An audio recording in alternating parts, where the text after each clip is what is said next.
let's talk about this third round in 5A basketball because things got intense.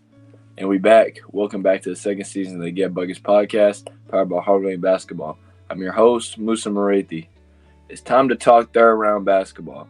As the game concluded last night, first off, congratulations to Malden High School for moving on to the Upper State Championship, and congratulations to Burns for moving on. First off, I want to talk about Burns versus Hannah because this is a game that I personally went to. To start off, Burns came out on a much, just stronger note than Hannah. At one point, I was like, man, is this going to be a blowout? I think it was like 9-2. But, Teal Hannah, they made their little run as well, kept the game real close, basically back and forth the entire game. Now, there's two very critical points in this game that I want to mention that I think really just turned the page in order to help Burns get this win. And that first off is Lucas Wiersma fouling out, because this man throughout the entire game, at least in my opinion, he controlled the paint at a pretty high rate. And although people might have been thinking he was traveling, no, he knows how to work on with that pivot, and he uses that to his full advantage. And he definitely controlled the paint against, another solid big man being Evan Enos. And it was fun to watch them go at it. But once he fouled out, it definitely left a lot of holes in their defense. Lucas is like their only big man for Teal Hannah. So once he was out the game, I think that instilled a little bit of confidence in Will Fowler because he was getting to that basket a lot more. Kazan was getting to that basket. Just a lot more free throws their way because there was no real rim protector outside of Lucas. And then Query, he's also, a rim protector at times, but he has to defend on the outside. So that also caused a bit of a problem. And the second one that was a very critical moment in this game is Javian Martin fouling out, because I'm not sure if anyone remembers, but he was their main scoring option all night. Query, he did his thing at times. He scored throughout the game, but he didn't really I feel like he didn't have an exact rhythm. But right when Javian Martin started gaining a rhythm, got into a little groove, hit some big shots down the stretch, he does a move to the middle, gets called for a charge. And I'm not sure if people saw, but the shot actually went in. So if this would have been counted as an and one, I believe this would have tied the game up. I'm not sure what the score would have been, but I'm pretty sure it would have tied the game up. But instead, it's called a charge. He fouls out. Their main scoring option is out, and that just gives all the momentum towards Burns once again. And although the foul calls, I heard that there were a lot more called on Teal Hannah. But overall, I think it was officiated solid. I mean, it wasn't horrible. Teal Hannah had their opportunities to win.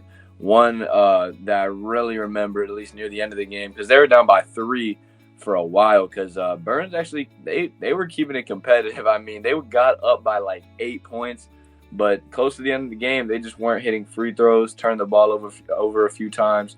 There was one play in particular. I remember, I believe Tanner got the steal, passes it up to Boogie Color, and then Tanner goes corner, but instead of kicking it to the corner, Boogie actually throws the ball down to Malik Crawford, who had to sub in for Javian Martin once he fouled out. And it was a tough pass to catch because right when Malik caught it, he actually ended up out of bounds. And I know Tanner hadn't hit a 3 all game, but there's one thing I know about him just playing AAU with him. He was ready to shoot that ball, and it's just it's tough to see. It's tough to see. And I know the game is going a mile a minute when you're playing in it, but just knowing where your teammates are, that would have been crazy to see if that maybe the game ends different. That's what I'm saying. Maybe the game ends different. But nonetheless, Burns had control. And I want to give a huge shout out to Will. I feel like he controlled the game most of the game for Burns at least. And although there were turning points for Hannah in this game, Burns took advantage of this heavily. There was one point, I believe Burns was down by 3. This man, Will Fowler, comes down the court, step back 3. I don't believe he had even shot a 3 all game. Knocks it down. Just having that confidence in himself to hit those shots. And this was even after maybe, I'm not sure if this was before the free throws, but after some points when he wasn't making all his free throws, to have that confidence to shoot the ball is great to see. Kazem threw down a dunk near the end, which I thought put the game away, but little did I know, Cole Fowler had a few turnovers near the end of the game, but I don't want to put it on him. I know he's a freshman, so it happens late in the playoffs, and maybe someone else should have had the ball at this point. But he had a few very key turnovers that could have caused some major problems if Tijuana really took advantage of it. But nonetheless, Colt went to the line at the end and sealed the game with 2 free throws. So he kind of made up for it, in my opinion. And another thing I just want to say is Knief Hill, man.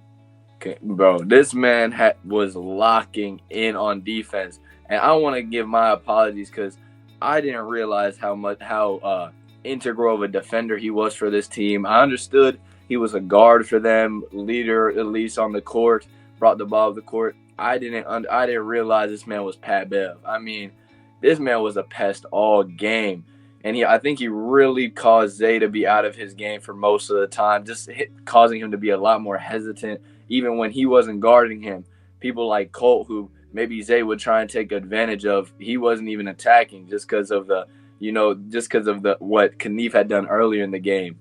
And those last 2 steals late in the game, the alley to Kazan, that man knows how to spark up the crowd, and he was very essential at the end.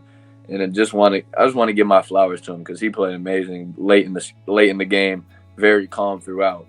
And then as well, Connor Page, one of the few guys that came off the bench for Burns, one of 2 guys I believe that came off the bench for Burns. This man's ability to find that offensive rebound is pretty amazing. I mean, not the tallest guy, but uses his hustle just to go get the ball every time. Great to see. Congratulations once again to Burns. And, see y'all in Florence. Now let's switch gears to Malden versus Dorman. Now, I wasn't at this game, but I heard the word on the street is Nate Wilburn had a great game. I heard he went off.